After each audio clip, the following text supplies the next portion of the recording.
بسم الله الرحمن الرحيم. السلام عليكم ورحمة الله وبركاته. waxaad ku soo dhawaataan waxa war naga soo gaadhay dalka gudihiisa iyo dibadiisa. Warka waxa idin la socodsiinaysaa aniga Hoodan Saciid Ibraahim. Qodobada wararkayga aanu idin hayno ugu waaweyn waxa kamid ah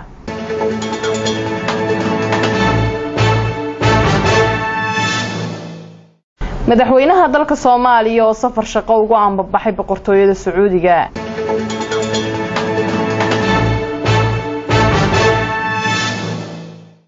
wasaaradda amniga ee Puntland ayaa faahfaahin ka bixisay hawlgallo ka socda magaalada Boosaaso, sidoo kalena waxay amar ka soo saartay hubka shacabku haysto.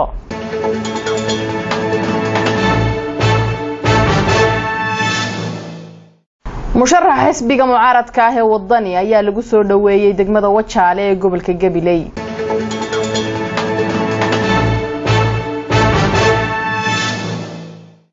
wasiirka maaliyadda Soomaaliya oo gaadhay magaalada Garowe ee caasimadda Puntland.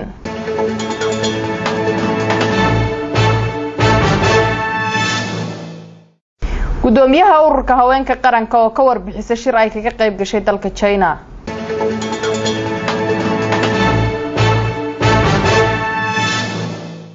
intaasi waa qodobada warkaan idin hayno kuwa ugu waaweyn. iminkana waxaad u diyaar garowdaan qodobada iyo qodobo kale faahfaahsan.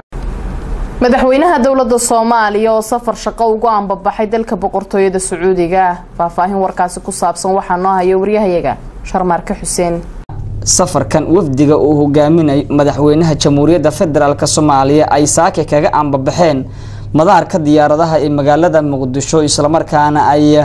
ugu aanbabaxeen dalka Sacuudi Carabiya ayaa waxa uu ka dambeeyay kadib markii ay martiqaad ka heleen boqorka Sacuudiga. boqoshada wafdiga madaxweynaha ayaa ah boqoshadii saddexaad ee uu sanadkan madaxweyne Farmaajo ku tago dalkaasi. diyaarad qaas ah oo calanka boqortooyada Sacuudiga lahayd ayaa loo soo diray madaxweyne Farmaajo, waana markii labaad ee Sacuudiga diyaarad u soo dirto kadib boqoshadii rasmiga ahayd ee uu ku tagay bishii Febraayo ee sanadkan. safar shaqo u qaadan doona muddo 2 maalmood ah ayaa wafdiga madaxweynaha waxa ay ku sugnaan doonaan dalka Sacuudi Carabiya, halkaasoo kulamo ay kula qaadan doonaan boqorka Sacuudiga Salman bin Abdulaziz iyo dhaxal sugaha boqortooyada Maxamed bin Salman. mudane Cabdiraxmaan Cumar Cismaan Injineer Yariiso, wasiirka wasaaradda warfaafinta dawladda Federaalka Soomaaliya, ayaa safarka wafdiga uu hogaaminayo madaxweyne Farmaajo kaga warbixiyay warbaahinta. bismillaahir rahmaanir rahiim. madaxweynaha Jamhuuriyadda Federaalka Soomaaliya mudane Maxamed Cabdullaahi Maxamed Farmaajo iyo wafdiga hogaaminayo kamid yahay wasiirka arrimaha dibadda ee Soomaaliya ayaa maanta safar shaqo u aaday dalkaasi Sacuudi Carabiya oo halkaas kula kulmi doono boqorka dalka Sacuudi Carabiya boqor Salman bin Abdulaziz. boqoshadan labada casho waa mid shaqo oo daba joogta boqoshooyinka hore madaxweynaha u tagay dalkaas. Sacuudiga iyo Soomaaliyana xiriir qoto dheer ayaa ka dhaxeeyo. madaxweynaha Jamhuuriyadda Federaalka Soomaaliya wuxuu kala hadli doonaa sidii loo dardargelin lahaa heshiisyadii hore loo gaaray iyo ballanqaadyadii oo ay ka mid tahay sidii Soomaaliya looga saacidi lahaa dhanka dhaqaalaha, dhanka amniga, dhanka maalgashiga iyo dhanka dib u dhiska dalka. sidoo kale oo la socotaan oo Sacuudiga waa dal muhiim u ah Soomaaliya. arrimaha dhaqaalaha kale waxa kamid ah sidii xoolaha Soomaaliya halkaas loogu beecgeyn lahaa iyo sidii danaha labada dal ka dhaxeeya la isaga kaashan lahaa. marka waa boqosho 2 maalin ah. madaxweynaha jamhuuriyadda wuxuu soo laaban doonaa muddo 2 casho gudahood. lama oga waxa iska bedeli doona go'aanka dawladda Soomaaliya ee hore ugu qaadatay khilaafka qaliijka, iyadoo isbahaysiga Sacuudiga iyo Imaaraadka oo maalmihii la soo dhaafay u yeeray maamul goboleedyada dalka, waxayna culays ku saareen in ay ka hor yimaadaan go'aanka dawladda dhexe. Sharmaarka Xuseen, warbaahinta SBC, magaalada Muqdisho. mas-uuliyiinta xisbiga kulmiye ee gobolka Togdheer ayaa qalab ciyaareed guddoonsiye qaar ka mid ah kooxaha kubadda cagta ee magaalada Burco. faahfaahin warkaasi ku saabsan waxa magaalada Burco nooga soo diray wariyahayaga ayaan la Cabdilaahi Jaamac. mas-uuliyiinta xisbiga kulmiye ee gobolka Togdheer ayaa qalab ciyaareed guddoonsiiyey qaar ka mid ah kooxaha heerka labaad ee ka jira gobolka Togdheer. Afhayeenka guddida fulinta xisbiga kulmiye ee gobolka Togdheer Cabdiqani Mahdi, gudoomiyaha garabka haweenka xisbiga kulmiye Nasra Qaliyax iyo mas'uuliyiin kale oo ka hadlay goobtii ay ku wareejinayeen qalabkan ciyaareed ayaa sheegay in xisbigooda kulmiye mar walba dhiiri gelinayo dhalinyarada. halkan ku guddoonsiinayna agab sport oo u fududeynaya runtii inay gutaan ciyaarahooda iyo sportigooda. xisbiga kulmiye waxa uu mar walba barbar taagan yahay dhalinyarada gobolka soo ay ku nool yihiin jamhuuriyadda Soomaaliland. inankii dhalinyaradaha uu ka markhaati kacayay in xisbiyada mucaaradka ah qaarkood dhalinyarada marka ay wax siinayaan ay kaga bedelanayaan kaadhadhkoodii xaqa ay u lahaayeen ay ku codayn lahaayeen bedelkoodana ay uga dhigaan qalab isboorti oo kale. runtii arrintaasi waa wax laga xumaado. waxa weeyaan wax ka hor imanaya qarannimada iyo xuquuqda muwaadinka Soomaaliland. kaadhka codayntu wuxuu muwaadinku ku codaynayaa madaxweynaha, baarlamaanka iyo golaha deegaanka. waxay markaa ku tusinaysaa mar haddii dhalinyarada iyo dadka jilicsan ee u nugul tusaale ahaan baahiyaha u nugul ama isboorti ha noqoto ama baahi kale ha noqotee, haddii masiirkoodii lagaga bedesho agab isboorti ama wax yaroo tusaale ahaan aad u kooban ama aad u daciifa, waxaad arkaysaa qofkii muwaadinka inuu xuquuqdiisii waayay. waxaanu xisbi ahaan halkan ku guddoonsiinaynaa qalab isboorti oo aanu ku dhiirigelinayno dhalinyarada gobolka Togdheer. markastoo xisbi ahaan iyo xukuumad ahaanba waxaanu xidhiidh dhow la leenahay dhalinyarada. waxaanu agab isboorti aanu ku guddoonsiinaynaa dhalinyarada reer Hodan anagoo ku dhiirigelinayna inay dhalinyaradu ay xor iyo xalaal ay u hesho ciyaaraheeda. xisbiga kulmiye markasta oo ay yimaadaan gobol kastaba ha ahaatee xisbiga kulmiye uu qadarinta koowaad uu siiyo dhalinyarada iyo haweenka. halkan aynu maanta ku sugannahay waxa weeye xafiiskii guud ee xisbiga kulmiye, taas oo aan ku wareejinayno ku guddoonsiinayno agab sporti. anigu waxaan odhan karaa cawlahaan xisbiga kulmiye la yiraahdaa wuxuu u dhashay waa dhalinyarada Jamhuuriyadda Soomaaliland. sababtoo ah caalamka kama jirto dunidaba Soomaaliland mooyee meel 25 jirku siyaasadda ka qayb galayo oo loo ansixiyo baarlamaanka la horgeeyay oo xisbigaas uu idin dhashay. dhalinyarada Soomaaliland fariintan halkan u marinayna waxay tahay xisbiga kulmiye inay ka dhigtaan xisbigii kaanu la oran jiray ee 30 sanadood ka talinayay. geesta kale gudoomiyaha kooxdan la guddoonsiiyey qalabkan ciyaareed ayaa uga mahadnaqay xisbiga kulmiye qalabkan uu guddoonsiiyey. gaar ahaan dhalinyarada isboortiga waxaan maanta halkan aanu ku guddoomaynaa agab isboorti una siiyey xisbul xaakimka kulmiye, isagoo markasta anaguna waxaanu ku dhiiranaa ama aanu jecelnahay ciddii waxna guddoonsiisa. horaa Soomaalida horaa tiri kuursiyaa la warsiyaa. maanta kulmiye alaabtan iyo diraysadan una siinayay waxaan ugu mahad celinaynaa maalinta ololaha.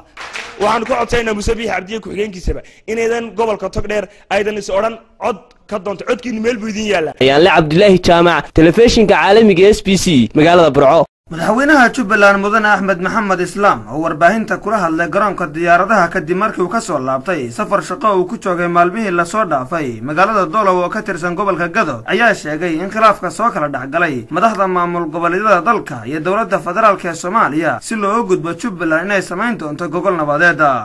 waxaan rabaa hadda Jubbaland oo maanta gudoomiyaha baarlamaanka, gudoomiyaha ku-xigeenkii iyo madaxweyne ku-xigeenkii ay hor fadhiyaan inaan sheego inaan diyaar u nahay oo rabno inaan gogol dhigno Kismaayo oo ah xarunta ku meel gaarka ee Jubbaland. gogashaas oo marka hore ay isugu imanayaan madaxda dawlad goboleedyadu oo aan rabno inaanu ka wada hadallo muxuu yahay doorka aan leenahay, muxuu dastuurku noo ogol yahay, dawladda federaalkii maxay leedahay, maxaan ka tabanaynaa, maxaa waddankan xal u ah, taladaan u gudbinaynaa maxay tahay, tabashadaan qabnaa maxay tahay, inaan anagu si furan u wada hadalno oo aan ka hadalno. maalan siyaasadda dibadda oo kale sharciyan yaa u leh dawladda federaalka, maxaan anagu tala ku leenahay oo naga soo gaarayo waxaa iyo waxaas. stateku muxuu xaq u leeyahay, wuxuu xaq u leeyahay sidaa iyo sidaa iyo sidaa. madaxweynaha Jubbaland oo sii wata hadalkiisa ayaa sheegay kadib markii maamul goboleedyada dalka ay ku wada hadlaan magaalada Kismaayo ay aadi doonaan caasimadda Soomaaliya Muqdisho maadaama ay fadhigeed u tahay dowladda dhexe. annaga isteediyadii marka hore gobol aan halkaan u dhigayno ka bacdina aan doonayno inaan xukuumadda ugu tagno goobteeda hadday u baahato sababtoo waxay mudan tahay xukuumadda inaan iyada u tagno loo yeedho ma odhan karay hadda xukuumadda aan u yeedhaynaa sababtoo awoodayda ma aha hadday iyagoo ku qancaan inay noo yimaadaan ahlan wasahlan anu kuma marti qaadi karo waa dhulkooda iyagaa xukuma laakiin waxaan leeyahay soo dhowaada wadahadalkanaga kadib inaan idinkana idiin nimaadno wix furan oo soomaalinimo ahna sidaa looga wada hadlo weliba aan jeclahay inay isteedyaduna iscanaansadaan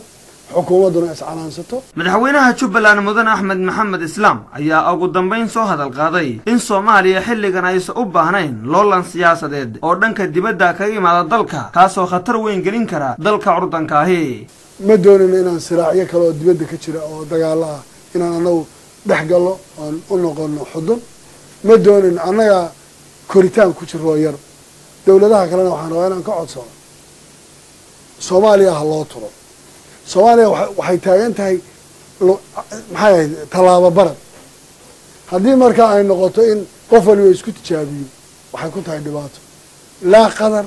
walaa khaliij kale walaa kuwait walaa dowlado kale waaweyn walaa kuwa darisa waxaan rabnaa cid waliba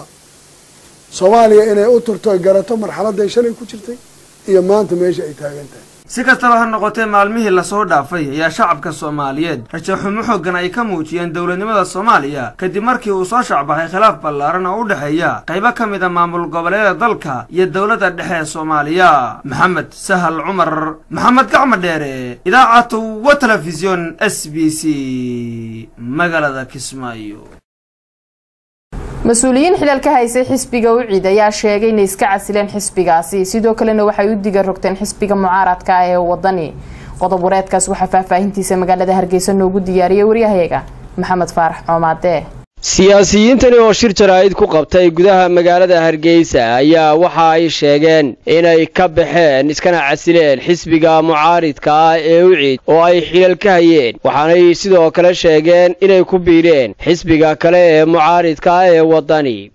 siyaasiyiintani oo faahfaahinaya sababta ay uga baxeen xisbiga u ciid uguna biireen xisbiga wadani waxaa hadaladoodii ka mid ahaa. salaamaya saxaafadda salaanta islaamka assalaamu calaykum waraxmatullaahi wabarakaatuh. shirkan jaraa'id maanta waxaanu qabanay inaanu ku cadayno hadafkayaga iyo himiladayada annagoo hore uga tirsanayn xisbigii u cid oo aanu muddo ka hor ka baxnay maantana aanu cadaynayno inaanu ku biirayno xisbiga qaran ee qowmiyadda reer Soomaaliland ku midowday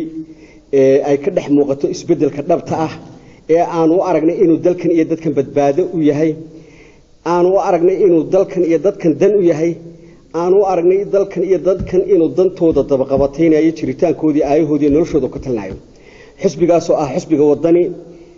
ayaanu maanta go'aansanay inaanu ku biiro muddo ayaanu imika dhursageynay wada hadalkaygu uu furnaa waanu wada hadalnay annagu dalabkii aanu gudbinay oo nalaga aqbalay jawaabtiina waanu ka haynaa tiimkaygan iga dambeeyey ee Cumar maxamed Saynab oo ka ah iyaguna mas'uuliyiintii xisbiga iga dambeysay iyagana aad baan soo dhaweynayaa oo maanta ila fikir noqday oo ila nafriya sida adoo socotaan waxaanu ahayn xisbigii cadaaladii daryeelka u cid habase ahaatee anigoo kale 17 sano ku jira xisbigaas maanta waxyaabo badan oo isbiirsanay way jireen laakiin waxba sababay oo aan diidnay inaan ka degno taasi dib baan u dhiganayaa kadib waxaan ahayn dad aragtiyo siyaasadeed ku midaysan oo qarankan sidii looga qaadi lahaa halka uu taagan yahay ayaanu ahayn waanu saxan badan waanu galnay wadanka dee 3 xisbi baa ka jira waanu aragnay xisbigan maaragtay xukuumadda haysta waxaan idhaahdo ku soo noqdo muxuu soo kordhin karaa waa nin ku soo seexday soo toosay sidaas darteed waxaan isla garanay inaan horta anagu aan structure iyo xeer yar samaysano magac la baxno isla markaana aan lagu xisbiga wadani la dhiilgarayno waxaan salaamayaa saxaafadda waxaan salaamayaa shacabweynaha Soomaaliland meel kasta joogan bari galbeed waqooyi inaa la intii joogan baan salaamayaa waxaan ku salaamayaa salaanta islaamka isku salaamo assalaamu calaykum wa rahmatullaahi wa barakaatuh salaanka bacdi واستاوي عبد الدولشي قدوميه gobolka ee xisbiga cadaaladda deerkay wuxuu sidaa uu sheegay aan isku wada raacsanahay waanu ka dhannahay annaga iyo taageerayaashayada in odayaal cuqaal wax garad saasan isku wada raacsanahay saxaafadda iyo mas'uuliyiinta kale ay la socota oo saaxiibada ku ahayn xisbigii aan hore uga tirsanayn ee ugu horeeyo gudoomiyaha gobolka Muradjah عبد دول قدوميه عمر داهر أوها حقوق الإنسان كأيه أنشحة حسبي عدالة أنا مشرح مدحوك حياك حسبي لحظة قبل كامبين كلغة السينب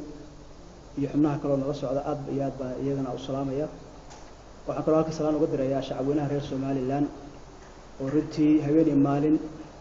كفكرة يا سبدل فرع دون ذلك غير Somaliland iyo dawladda cusub oo imaan doonta Maxamed Faarax Coomaade wararka warbaahinta SBC Hargeysa mas'uuliyiinta ugu sarreysay xisbiga u ciiday gobolada Sool iyo Cayn ayaa iska casilay xilalkaas faahfaahin warkaasi ku saabsan waxa magaalada Laascaanood nooga soo diray wariyahayaga Mukhtaar Cabdi Jaamac shirkani jaraa'id ay maanta sida wada jirka ugu qabteen magaalada Laascaanood gudoomiye ku-xigeenka xisbiga u ciiday gobolka Sool gudoomiyaha xisbigaasi ee degmada Buuhoodle iyo sidoo kale gudoomiyaha garabka haweenka ee xisbiga ucid waxa ay sheegeen in gabi ahaanba iska casileen xilalka ay ka hayeen xisbigaasi sabab la xiriira khilaaf soo kala dhaxgalay iyaga iyo gudoomiyaha xisbigaasi xubnaha salsare ee ka tirsan xisbiga mucaaradka ucid waxa ay sheegeen in xisbiga mucaaradka ay wadani ay ku digarogteen kuna biireen waa kuwan iyaga oo ka hadlaya arrimahaasi anagoo saddex xubnood oo ka tirsan golaha dhexe xisbiga ucid aniguna aan ahay gudoomiyaha gobolka Buuhoodle waxaan shirkan jaraa'id u qabanay maanta inaanu markii aanu aragnay siyaasadda xisbiga ucid oo ku hagayo injineer Faysal Calwaraabe waxaanu maanta cadeynaynaa anigoo ah saddex xubnood oo golaha dhexe ah inaanu baneynay shaqooyinkii aanu haynay xisbiga ucid gaar ahaan waxaan gudoomiyaha gobolka Buuhoodle maanta laga bilaabo waxaan baneeyay shaqadaas أنا هاي حسب جودة قبل كروح أنا جاي قبل كي يتعاقرياش يرد كي وحنا سي عدو بيري حسب جوداني كنا كان عن السياسة سيد عبد السلام خليفة وكله إنه كل يوم ميسان وين يعود بدن حسب جولة هاي أنا جو قدوم كيان قبل قصور حسب جوعد حرمات هالكن كعدينا يا إنس دبا أنا مير كي جمان كي جبا أنا قلنا نقدر كل سوني دي حسب النمو وعد وهنا بير حسب وطني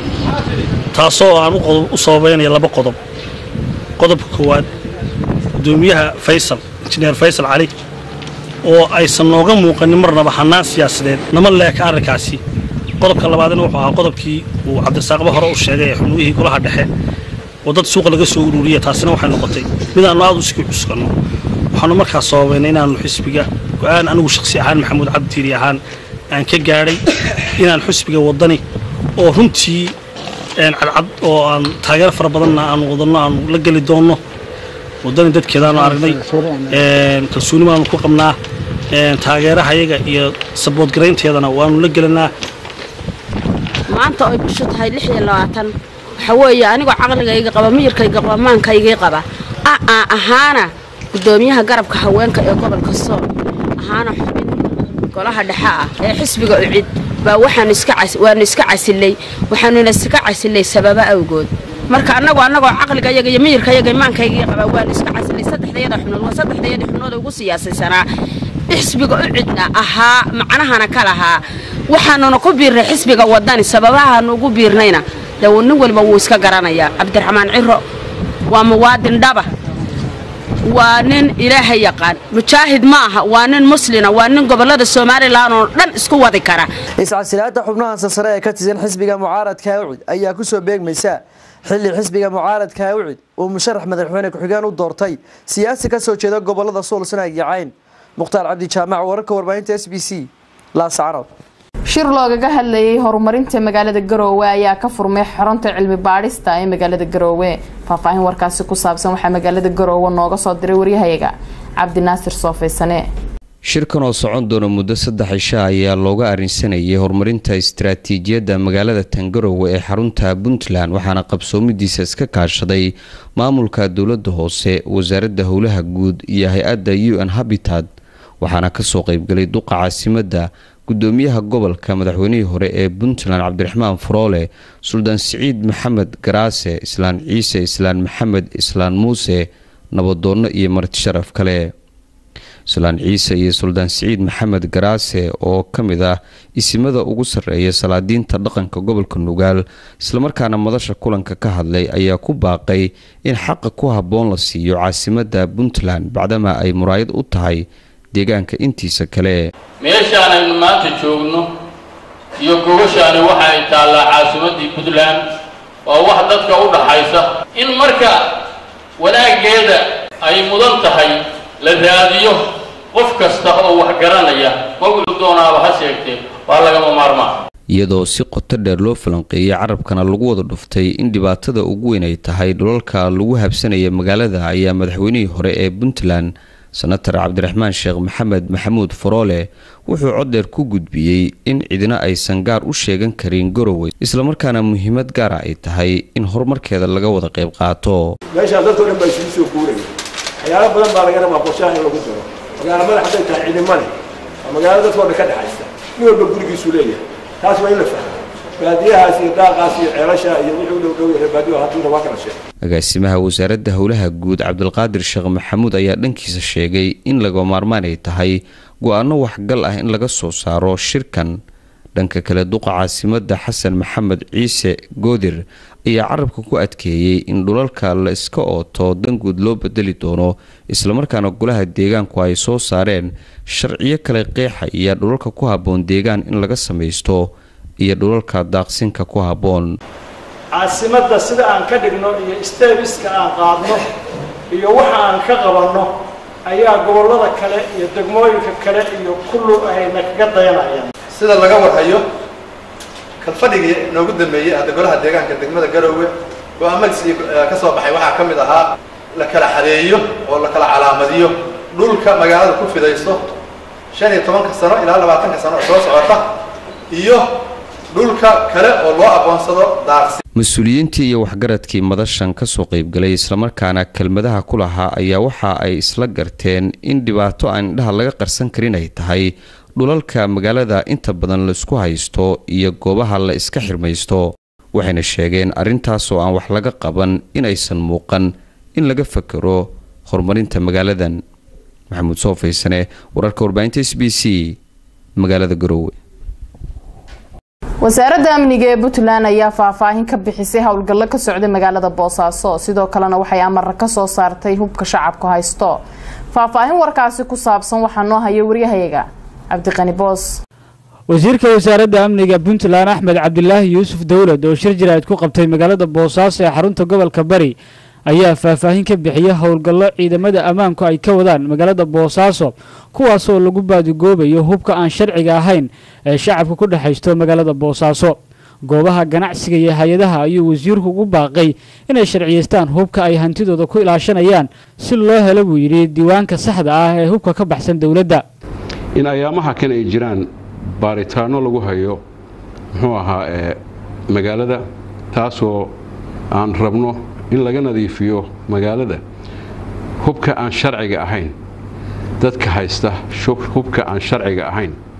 dadka waxaan shacabka u sheegaynaa in ay la shaqeeyaan ciidanka booliiska oo ah ciidan u heegan ama heegan u ah inay iyaga u shaqeeyaan amnigooda sugaan. waxaanuna leenahay wixii sharci ah oo sharci u haysta hubkooda waa la siin doonaa insha Allah. wixii aan u haysanay inay yimaadaan amniga wasaaradda amniga booliiska si loogu sharciyeeyo looguna ogaado. wasiirka wasaaradda amniga Puntland Axmed Cabdilaahi Yuusuf Dawlad waxa uu sidoo kale ka hadlay in wixii ka weyn qoriga loo yaqaano AK47 inaan loo ogolaan doonin shacabka inay gacanta ku haystaan isla markaana shacabka waxa uu ugu baaqay in ay fuliyaan awaamirta dawladda ka soo baxday. waxaan u sheegaynaa oo kale shacabka kana codsanaynaa in wixii hub ah oo ka weyn qoriga AK-ga aan haba yaraatee loo ogolayn shacabka inay gacanta ku haystaan laakiin lagu wareejiyo dowladda wixii kuwa ka yar oo loo sharciyeynayaa ha noqdaan muxuu ahaa dadka waardiyaha ah oo ilaaliya hay-adaha kala duwan ama businessyada shacabku leeyihiin sharciyeystaan si loogu ogaado database-na loogu sameeyo halkaasna markaa lagu kontrooli karo hubkii iyo kontroolka hubka yaryar waxa aan aad u rajaynaynaa oo aan u jecelnahay in shacabku u hoggaansamaan sharciga si amnigeenna aynu u sugno sidaynu ognahay cadow badan baa jira oo inagu dhex jira oo ku dhex jira muxuu ahaa shacabka dhexdiisa waa cadow inoo eg inagama duwana waxa keliya oo lagu kala garan karo waynu rabno inaynu ku kala soconana waxaa weeye inagoo qaab sharciyeysan u marna hubkaasna kontroolkiisa gacanta ku dhigna hadalka wasiirka wasaaradda amniga ee Puntland ayaa ku soo beegmaya xilli uu maanta booqday goobo ay degan yihiin ciidamada ammaanka ee magaalada Boosaaso Cabdiqani Boos SBC Boosaaso kulan ay madaxtooyada cadaada ku yeesheen golaha wasiirada galmudug oo shir gudoominayay madaxweynaha maamulka galmudug mudane Axmed Ducaale Geele Xaaf waxay kaga hadleen xaaladda siyaasadeed ee ka jirta deegaanada galmudug iyo amniga deegaanka si uusan saameyn ugu yeelanin khilaafka u dhaxeeya madaxda ugu sareysa galmudug kulanka ay wasiiradu ku taageereen go'aankii madaxweyne Xaaf oo ka qaatay khilaafka u dhaxeeya wadamada Carbeed ee qaliijka kaasi oo sababay isqabqabsi siyaasadeed oo u dhaxeeya hoggaanka sare ee galmudug wasiirka warfaafinta galmudug Maxamuud Aadan Cismaan Masagawaay oo kulanku markii uu soo gabagabay kadib saxaafadda la hadlay ayaa sharaxaya qodobadii looga hadlay halkan waxaan rabaa inaan uga hadlo maanta oo 26ka bisha September ah waxaa qabsoomay shir golaha wasiirada dowlad goboleedka galmudug oo uu shir gudoominayay madaxweynaha dowlad goboleedka galmudug madaxweyne Axmed Ducaale Geele Xaaf shirkaas oo looga hadlayay qodobo dhowr ah oo ay ugu muhiimsaneyd safarkiisii uu ku tagay dowladda Imaaraadka Carabta uu ku tagay su'aalaadna laga weydiiyay dood iyo falanqeyn dheer kadib waxaa looga hadlay oo golaha wasiiradu ay isla qaateen in ay ayidaan go'aankii madaxweynaha uu ka qaatay khilaafka dowladaha khaliijka kadib markii uu si ay ku qancaan uu warbixinta u siiyay ugana hadlay sababihii ku qaaday inuu go'aankaas qaato sidoo kale waxaa looga hadlay shirka golaha wasiirada xaaladda amniga ee hadda ku sugan tahay dowlad goboleedka galmudug iyadana warbixino laga dhageystay hay-adaha amniga oo aad u qiimeeyay sida ay wax yihiin waxay isla garteen golaha wasiiradu in halkeedii laga sii wado howlaha amniga isla markaantaasna la xoojiyo si hoose oo dhowna loola socdo dhaqdhaqaaqa amniga wasiirka warfaafinta galmudug Maxamuud Aadan Cismaan Masagawaay sidoo kale waxa uu sheegay in kulanka looga hadlay warqad uu ku sheegay inay been abuur tahay isla markaasna galmudug aan ka soo bixinin sidoo kale tad waxaa jirtay maanta warqad been abuur ah oo baraha bulshada la isla dhexmarayay taasoo sheegaysa in dowlad goboleedka galmudug ay cilaaqaadka u jireen dowladda federaalka ee Soomaaliya taasoo waxba kama jiraan ah dokumenti qoraalana aan ka soo saarnay haddana aan hortiina ka cadeynayo arrintaas inay ahayd been abuur marka laga soo tago taageerida golaha wasiirada ay ku taageereen go'aanka madaxweyne Xaaf waxaa jira isqabqabsi siyaasadeed u dhaxeeya madaxda u sareysa galmudug kaasi oo sababay xiisad laga dareemo magaalada Cadaado golaha baarlamaanka galmudug oo iyaguna yeelan lahaa kulamadoodii caadiga ahaa ayaan ilaa iyo hadda wax kala fadhiya yeelanin maadaama sida ay sheegeen loo diiday inay qabtaan kulamadoodii caadiga ahaa Saadaq Laki SBC magaalada Cadaado beel ka mid ah beelaha dega koonfurta Hargeysa iyo degmada Salaxley ayaa ku biiray xisbiga kulmiye qodob wareedka faahfaahintiisa waxaa noo hayo waryahayaga Cabdirashiid Cismaan Shaalaco munaasabad ay ka soo qayb galeen dhalinyaro aqoon-yahan waxgarad iyo siyaasiyiin oo lagu qabtay hotel Gacal ee magaalada Hargeysa ayaa beeshan waxa ay muujisay taageerada ay u hayaan xisbigaasi kulmiye waxaana dadkii ka soo qayb galay kamid ahaa xubno xilal muhiim ah ka ah xisbiga kulmiye iyo xukuumadda oo ay kamid yihiin wasiir dowlaha wasaaradda biyaha Cabdulqaadir Sheekh Maxamuud Maxamed Dhegaweyne xildhibaan Cabdiraxmaan Cismaan Caalin xildhibaan Axmed Siyaad Maxamed iyo gudoomiyaha gobolka ee xisbiga kulmiye Maxamed Iid Jibriil waxaana hadaladoodii kamid ahaa marka koobaad horta aniga caawa waa ii farxado runtii de markaan arkay intan oo reerkii oo kulmiyo aan wada nahay farxad bay tahay marka labaadna waxaan ku darsanayaa intaa ku darsanayaa runtii hadalka waan lagu soo dhaweeyey waana mahadsan yihiin aniga oo ku hadlaya afka dhalinyartii reerka ee kulmiyo ku jirtay waxaan leeyahay xusbigu waa xusbigeenii salaan kadib runtii aniga aad iyo aad bay farxad iigu tahay waayo sida uu maxamed xasan sheegay xusbiga waxaynu la jaan qaadnay xilligii 2002 ka bacdi waxaa jirtay in 2012kii xusbigii uu noqday urur uu ka qayb galay ururadii soo baxayay markaana waxaanu ka qayb galnay soo saaristiisii hal mid baan anigu ku dardaarmaya kaliya salaanta madaxdu marka u dambeysaan salaami doonaa mar walba wada joognaaye waxa la oran jiray madaxweynihii ina cigaal Allah u naxariistee dhabli baax baanu ku fadhiisinay hal ku dhigeenno maanta waxaan doonayaa inuu dumarka ahaado dumarka ardayada Bokor Muuse bixi waxaan doonayaa inaad dhab hooyo ku fadhiisisaan idinkoo isagoo dhab hooyo ku fadhiya inuu madaxweyne noqdo baan idinka doonayaa insha Allah tacaala dhalinyaradana waxaan ka doonayaa war nin idinka dhawi maanta musharax maaha 100 meelood baynu ka soo galnaa dhaqan iyo dhiig ba waynu wadaagnaa inta markaan ka gudbo horta aad iyo aad baa u mahadsantihiin baryahan annagu madaxii baan cadaaday oo guryaha iyo kulamada kumaanaan badnayn laakiin runtii Cabdulqaadir ayaan anagu tala la daba fadhiisanay oo aan ku nirwaarada dhalinyaro ordi karaye muxuu ahaa abaabulka inoo gal runtiina uu ka soo dhalaalay kulankeena caawa aynu isugu fadhinaana ma aha kulankii ugu horreeyey kii ugu dambeeyana ma noqon doono beeshu waa kulankii afraad laba odayadu isugu yimaadeen iyo kan oo ah kii labaad ee dhalinyarta intuba waxay haayeen muxuu ahaa taageero xusbiga kulmiye markay la yidhi ardayada Abubakar Muuse oo taageero u muujinaya ama taageeraya odayaashoodii iyo dhaqankoodii taageeray xisbiga kulmiye kulli aniga farxad gaar ay leedahay maalin dhawatana kaftan baa yar bilaabmayoo waxaa jirtay wiigii dhoweyd baa wiigii wuxuu ahaa ardayada ciidagale markaa xubin ka mid ah mas-uuliyiinta kulmiye oo ka soo qayb galay ayaa wuxuu aad u mahadiyey kulamadii faraha badnaa ee ka soo qayb galay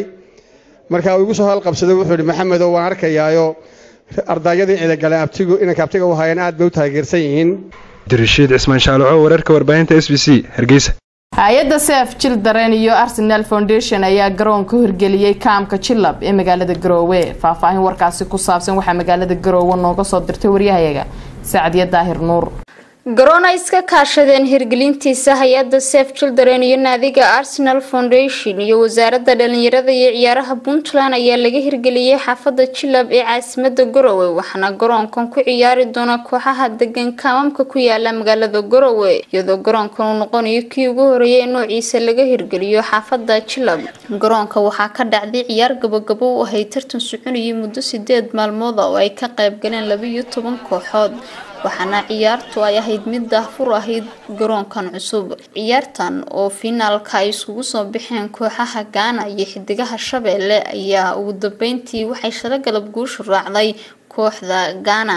waxaana ujeedka garoonkan loo hirgeliyay lagu sheegay in uu qayb weyn ka qaadan doono sidii dhalinyarada isdhexgal dhanka bulshada loogu abuuri lahaa bulshaweynta reer Puntland ayaa leh dhalinyarada ayaa iska leh waxaan marka idinka codsanaynaa waad aragtaan in dhagaxan wasaaradda iyo hay'adda Save Children oo mashruucan fulinaysay in ay noo dhammaystiraaniin waxa ka dhiman example oo carpetki maxaa la yiraahdaa nalal layrarkii waxa macnaha ka dhiman madaxa hay'adda Save Children ee Puntland Cabdiqafaar Cilmi Xange ayaa ka hadlay garoonkan ay hirgeliyeen isagoo u ballan qaaday in waxyaabaha ka dhiman garoonkan ay u dhameystiri doonaan 6 bilood ee soo socota waxa muhiim ah marka waxyaabo badan baa waxaa ka dhiman roog baa ka dhiman waxaa ka dhiman layrarkii waxaan ballan qaadaynaa insha allahu tacaala within 6 bilood soo socota gudahooda inaan roog iyo layrarkeena kusoo darno insha allahu tacaala agaasimaha dhalinyarada iyo ciyaaraha Puntland Axmed Cabdulle Tigana ayaa ka hadlay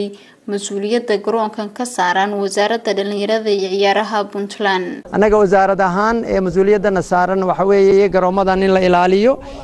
in la dabagalo in loo tababaro dad ka qayb qaata macallimiin garsoorayaal dad maaragtay hirgeliya faa'iidada ay leeyihiin garoomadana waxa weeye inay dhalinyaradu isku bartaan isku arkaan ku wada ciyaaraan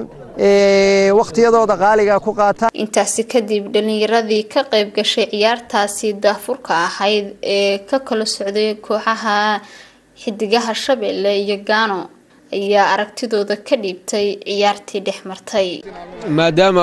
hefsi Gaano Tobareeran oo qaaska aniga macnaha hadeer naga soo faraxsiyay oo koobka qaadna maanta oo ku faraxsanahay aad iyo aad baa ugu faraxsanahay garoonkeena waa jecelnahay markasta inaan ku ciyaarno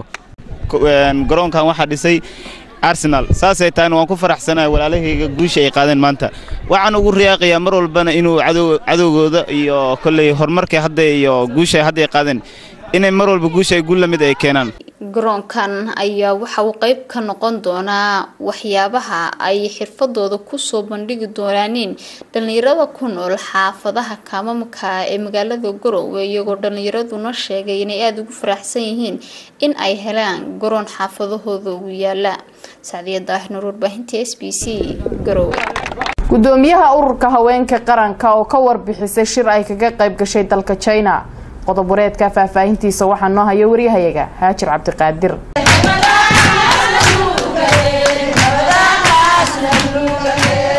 haweenka ururka qaranka Soomaaliyeed ayaa maanta magaalada Muqdisho ku soo dhaweeyay wafdi ay hogaaminaysay Batuulo Sheekh Axmed Gaballe gudoomiyaha ururka haweenka qaranka Soomaaliyeed oo shirka labaad ee haweenka jaamacadda Carabta uu qayb galay dalka China kaasi oo ay isugu yimaadeen 19 dal waxaana loogu arinsanayay guulaha iyo caqabadaha ee haweenka ku nool dalkaasi haweenkii soo dhaweeyay ay warbixin ka siisay gudoomiyaha ururka haweenka qaranka guulaha laga gaaray shirkaasi iyo sida ay u arkeen ururada haweenweynaha ee ka qayb galay shirkaasi waxaan kala soo kulannay runtii wax aad iyo aad u qoto dheer oo wanaaga waxaan ka soo qaadanay waayo aragnimo waxaan ogaanay in adduunyadii ay tagtay adduunyadu waa tagtay haweenka adduunku waa socdeen hadday Carab ahaayeen hadday Chinese ahaayeen hadday Yurub ahaayeen hadday Afrika ahaayeen hadday America ahaayeen intaba haweenka hadday Australia joogeen way tageen haweenka adduunku maanta waxay marayaan heer ay jaangooyaan siyaasadda iyo horumarinta iyo dhaqaalaha iyo dhaqanka adduunyada kaalinta haweenku ay uga jiraan isla markaana ay codkooda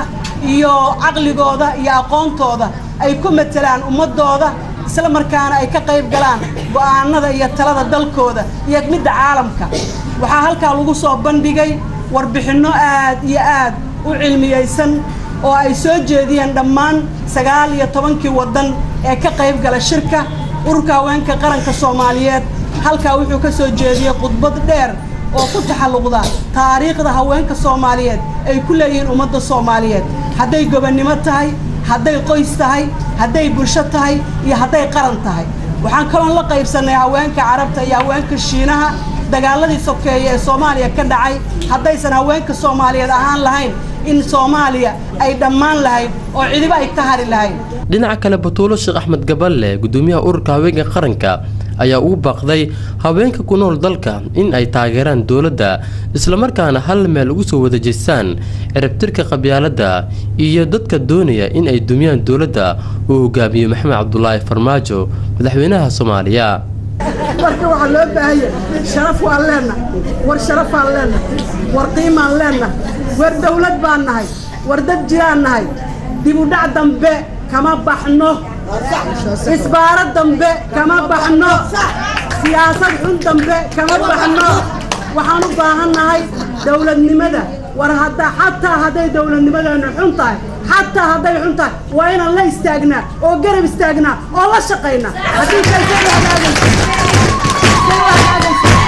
15 bishan ayay ahayd markii wafdi ay hogaaminaysay gudoomiyaha ururka haweenka qaranka Soomaaliyeed ay u ambabaxeen dalka China si ay uga qayb galaan shirka labaad ee haweenweynaha jaamacadda Carabta waxaana ururka haweenka qaranka ay shirkaasi ka jeediyeen qodbad ku baxday afafka Ingiriiska Carabiga oo looga hadlayay guulaha haweenka qaranka Soomaaliyeed iyo sida ay uga qayb qaateen dhismaha dawladda talada haysa iyo xubnaha ay ka heleen aqalka hoose iyo aqalka sare ee baarlamaanka Soomaaliya iyo xukuumadda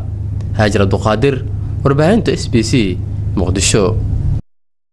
intaasi waxa noogu dhamaaday waxaan waridin ka haynay deegaanada Soomaalida iyo guud ahaan caalamka warku xidin ka imanaya telefishinka SBC xaruntiisa oo ku leeyahay magaalada Hargeysa waxaan idin la socodsiinayay aniga Hodan Saciid Ibraahim aniga iyo guud ahaan intii kala qayb qaadatay warka waxaan idinkaga tagnaa assalaamu calaykum waraxmatullaahi wa barakaatuh